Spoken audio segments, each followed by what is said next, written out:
You will hear two people discussing an extramural course. Fill in the information you hear on the application form below. First, you have some time to look at questions 1 to 6.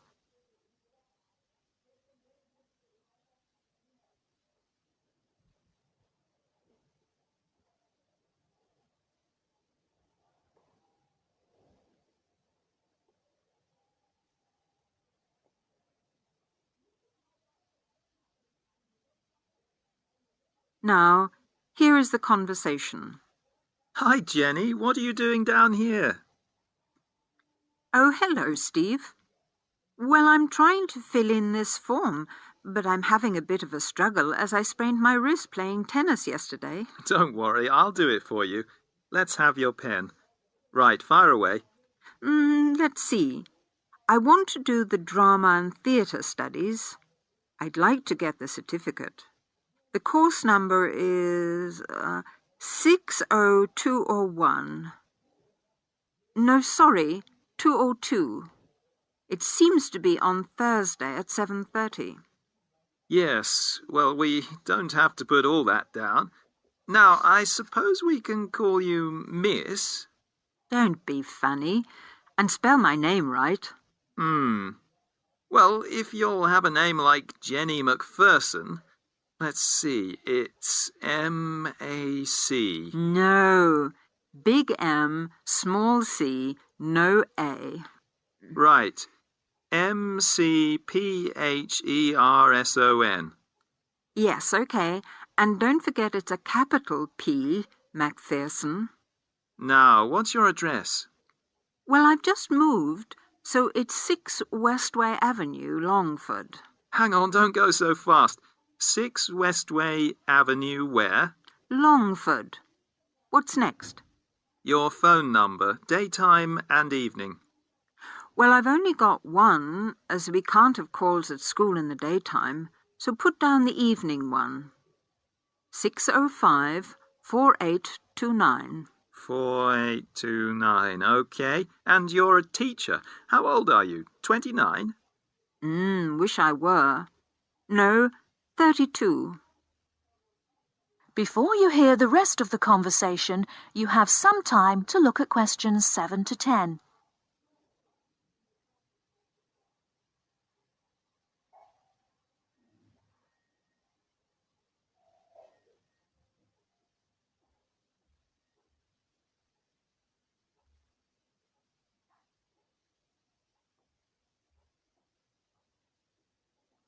Now listen and answer questions 7 to 10. Do they want my date of birth? No, don't seem to. Just age. How about educational qualifications? Well, I've got a degree in English literature and a diploma in media studies. Media studies, right. Now, have you ever done any of these extramural courses before? No, don't think so. Although I did do something on psychodrama once. But no, it wasn't extramural, was it? That seems to be it, except for the fee. Yes, well, that's the same for all the central courses. I think £25. I suppose I have to include it with this form. Looks like it. Do you want me to write the cheque out for you? But you'll have to sign it. That is the end of part 1. You now have half a minute to check your answers.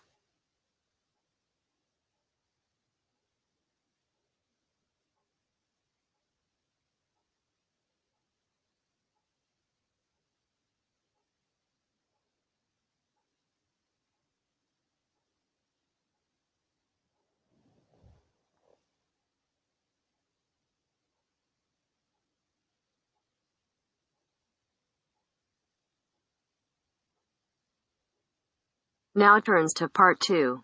Part 2. You will hear a conversation between two flatmates, Craig and Don, who are looking for a third person to share their flat. First, you have some time to look at questions 11 to 15.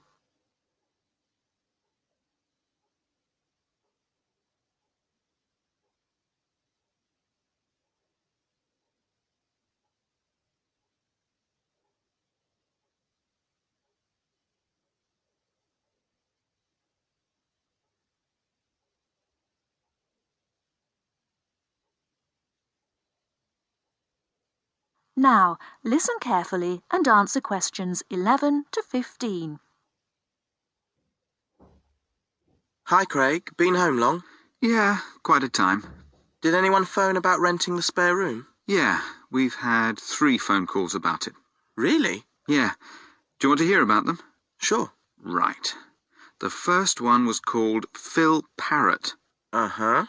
He's a teacher. He's just qualified and he teaches sports. Okay. Actually, I'm not sure about him. He certainly sounded energetic, but he asked lots of questions about whether we smoked and what sort of food we cooked. Yeah. I mean, we don't exactly live on pizza and chips and takeaways. Well, not quite, but... But he might be a bit too health conscious to really fit in with the sort of life we lead. Yeah. And he asked a lot of questions about the room. He said he needs a big room because he's got lots of sports equipment. Well, that's okay. The room's quite big, but I'm not so sure about him. What about the second one? He was called David Spencer. Spender? No, Spencer. C-E-R. He works at Cooper Long. You know, the big company on Broad Street. He said he was a lawyer. Oh. I'd have thought in that case he'd be earning enough to rent his own place. I wonder why he wants to share a flat. Well, he didn't say. He's quite a bit older than us. He did say he's just moved down here from the north of England. He seemed very quiet, actually.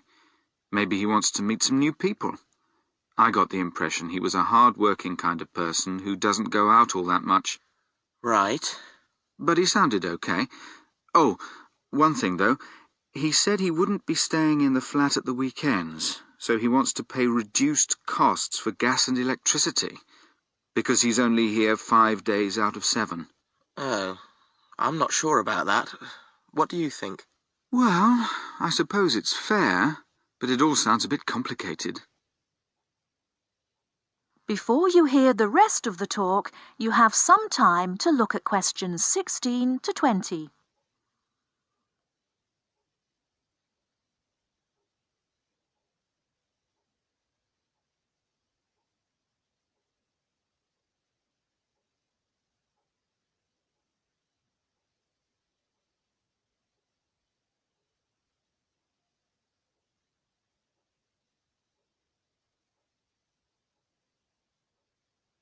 Now listen and answer questions 16 to 20.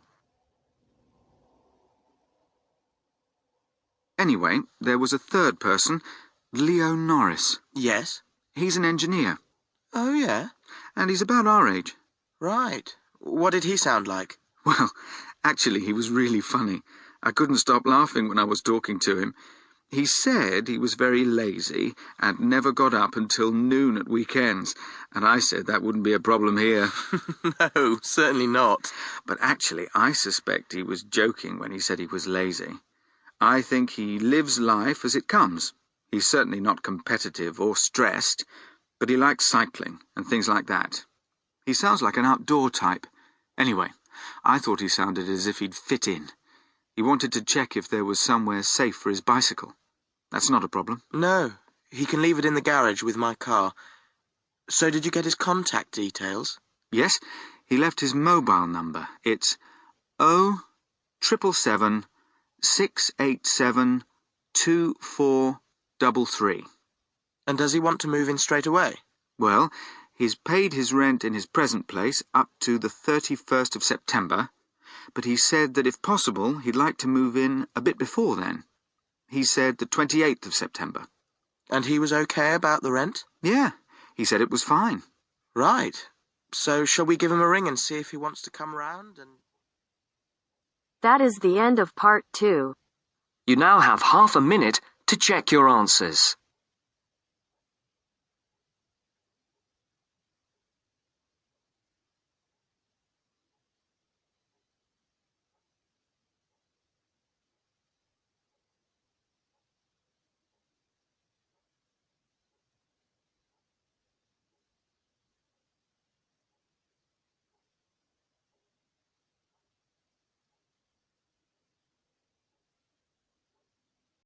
Now turns to part 3. Part 3. Listen to somebody giving a talk about how setting goals can help you achieve more. First, you have some time to look at questions 21 to 24.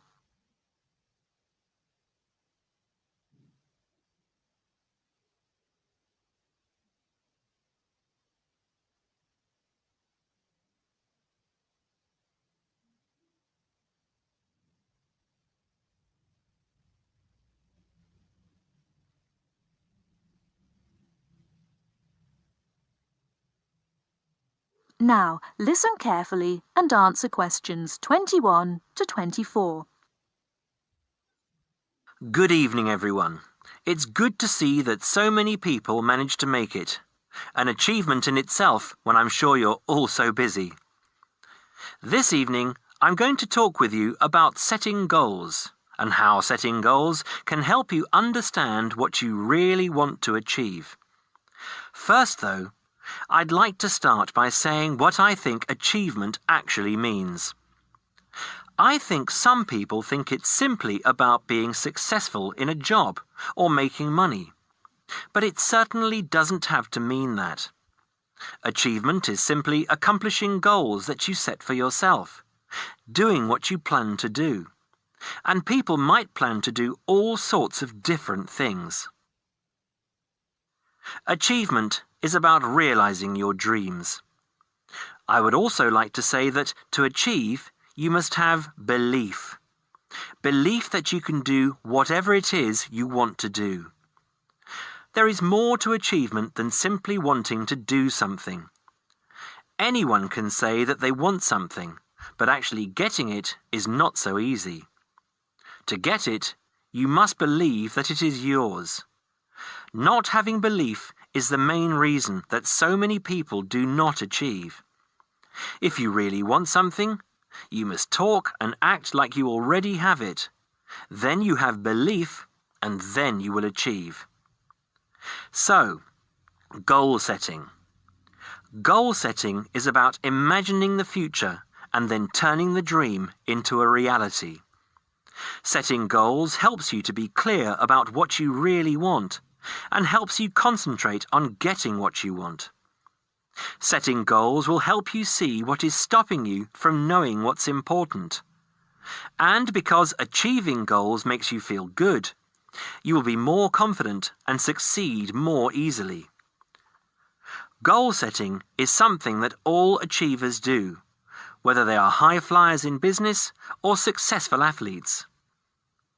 It is important that you set both long-term and short-term goals. First, you need to have an idea of what you want from life. I call this the big picture. Then you break this down into a number of smaller goals that you need to achieve in order to achieve the overall goal. As I say, the first step is to see the big picture. Think about what you want in the next 15 or 20 years. Doing this will influence all the smaller goals that you set yourself. Before you hear the rest of the talk, you have some time to look at questions 25 to 30.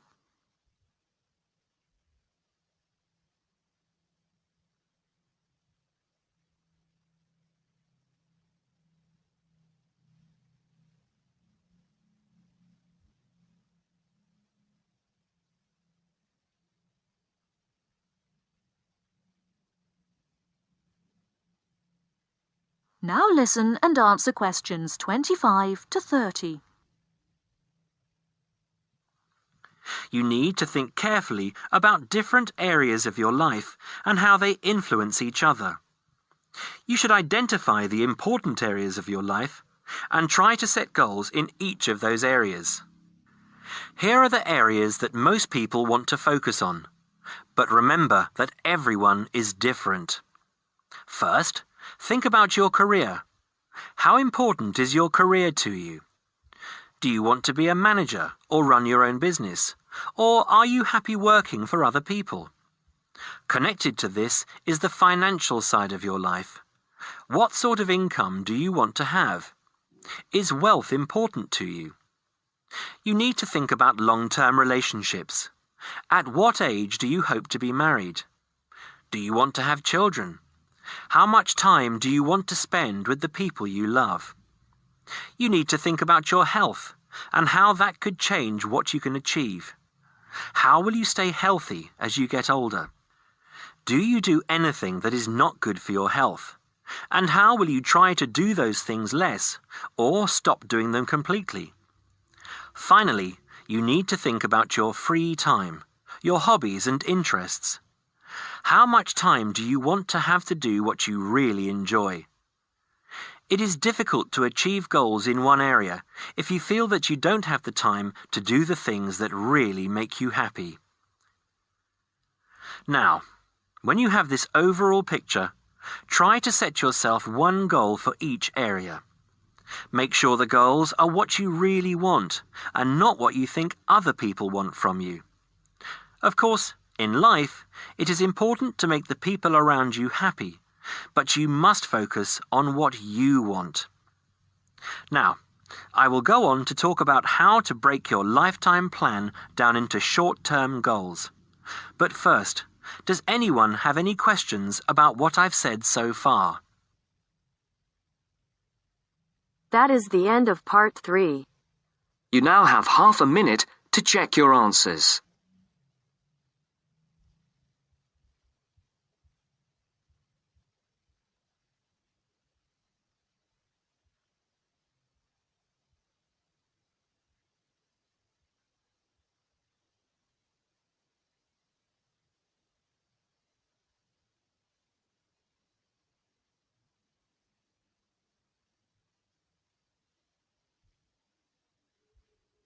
Now turns to part 4. Part 4. Section 4. You will hear part of a lecture on art history. First, you have some time to look at questions 31 to 40.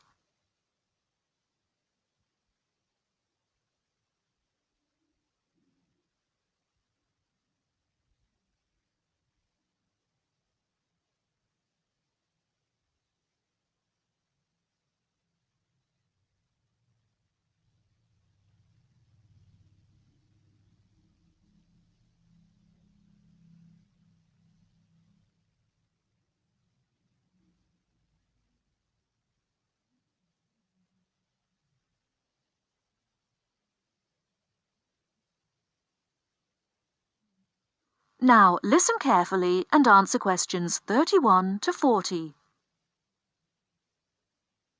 In the last lectures, we looked at the art of the ancient Egyptians, and then considered the art of other ancient Mediterranean civilizations, in particular Greece and Rome. We're now going to return to Egypt to consider a set of very unusual pictures known as the Fayum Portraits. The Fayum is a lush green area about 100 kilometers west of Cairo. Following the conquest of Egypt by the Greek warrior Alexander the Great in 332 BC, large numbers of businessmen and officials who had come over from Greece settled in this fertile region with their families. They gradually adopted some features of Egyptian culture, including the practice of mummification, embalming the bodies of their dead and wrapping them in linen bandages in order to preserve them as mummies. The name actually comes from an Arabic word meaning an embalmed body. These newcomers made one distinctive innovation, though. After binding the mummy, they laid over the face a picture representing the person inside. The portraits look like oil on canvas, but they were actually produced using a technique called encaustic, where the artist applies pigmented wax to a wooden board with a small spatula. The Egyptologist William Petrie, who discovered many of these mummies with their accompanying portraits at the end of the 19th century, was convinced that they were actually done in the lifetime of the subject, rather than being painted after the person's death, as had been the case with older Egyptian paintings. He felt they were very different from the traditional stylized images that had been used on Egyptian mummy casings in previous centuries, and was convinced that they were actually portraits giving a realistic depiction of the person.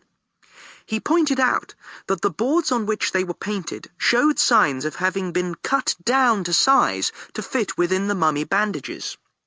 To him, this suggested that they may have originally been larger and been hung in the houses of the owners during their lifetimes.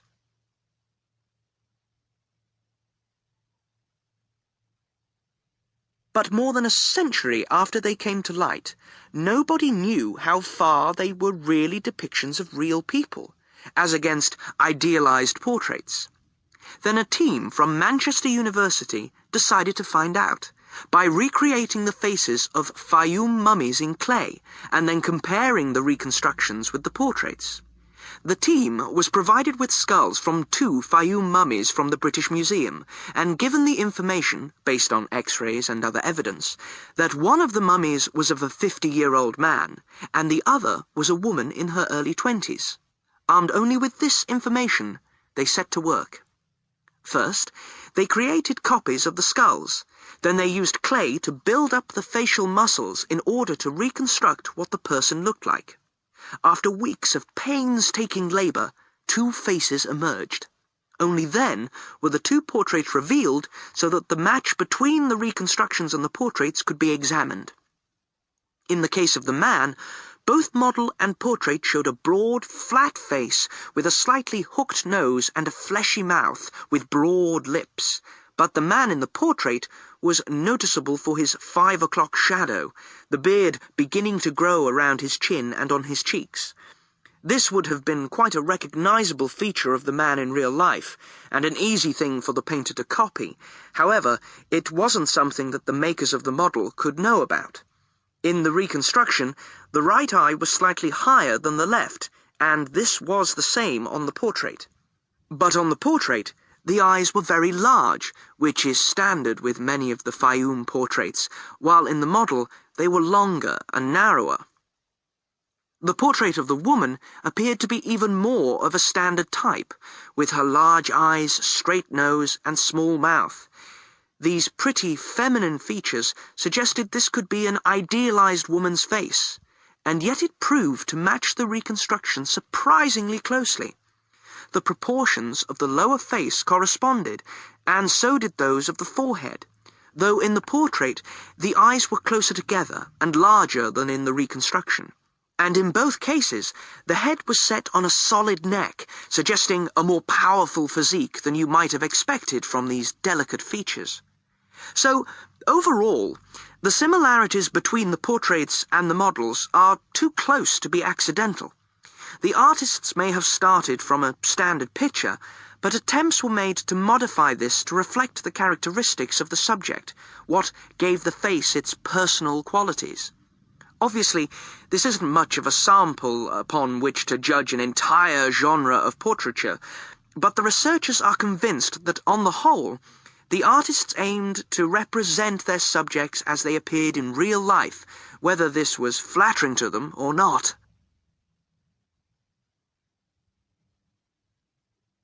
That is the end of part 4. You now have half a minute to check your answers.